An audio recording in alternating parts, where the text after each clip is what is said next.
I remember the cold tile more than the pain. The way it leached the heat out of me as her ring split my lip and he, my own brother, stepped over my body like I was a faulty rug. The door slammed. Silence swallowed everything.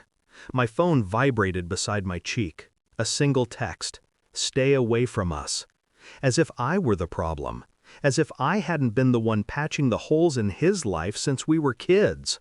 I wiped the blood from my mouth and laughed. Quiet. Controlled. Because he had no idea what I had already taken from him. We used to be close, he and I. Two kids surviving the same storms. I defended him from bullies. Covered for him when he flunked out of college the first time. Held his secrets like they were mine. When he brought her home, Lena, all soft smiles and sharpened edges, I tried to believe she would be good for him. He said she made him feel seen. But I was the one who should have been looking closer. It started small. Missed calls, strange tension, a sudden defensiveness whenever their finances came up.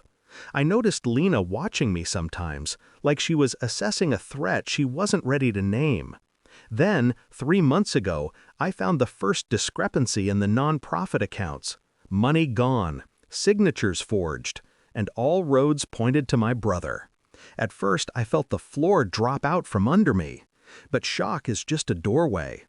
After that, I moved differently, quietly. I didn't confront him, didn't accuse, didn't cry. I observed. Lena got bolder. She shoved me once. Playfully, she claimed.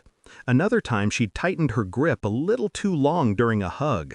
Testing boundaries. Testing me. My brother followed her lead. Lies rolled off his tongue like he'd practiced them. He had, I could tell. But betrayal doesn't break me. It focuses me. So I gathered everything.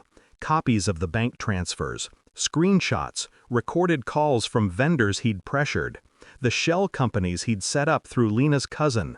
Every string he thought was invisible, I collected them all. I wasn't planning revenge. I was preparing justice. The punch tonight was simply the moment the mask slipped. Lena found the draft email on my laptop, the one addressed to the board. She didn't even give me time to close the screen before her fist met my face. My brother hesitated for half a second, just enough for me to see the guilt he had no intention of acting on. Then he walked out. They thought the threat in his text would scare me off. They didn't know the email had already been sent. I didn't chase them. I stood, rinsed my mouth, and waited. At exactly 11:42 p.m., my phone lit up again. Not from him, from the board chair. Short message. We need to talk. Now. Perfect. By morning, the full audit had begun. By afternoon, the police were involved. Fraud on that scale leaves footprints. Big, obvious ones my brother had been too arrogant to erase. And Lena? She cracked first. She always would. While they were being questioned downtown, I prepared the final piece. A message my brother would understand wasn't sent out of spite, but truth. I saw him 2 days later, in the lobby of the courthouse. He looked smaller than I remembered, hollow. He tried to speak my name, voice cracking. I didn't think you'd... I cut him off with a look. Not anger, clarity. You stepped over me, I said. I just stepped away from you. His face crumpled as the detective called his name. Lena avoided his gaze, already negotiating her deal. I didn't need to watch the rest. The downfall was well underway. That night, I returned to my kitchen. Same tile, same rain tapping the windows like a reminder. But it felt different now, lighter.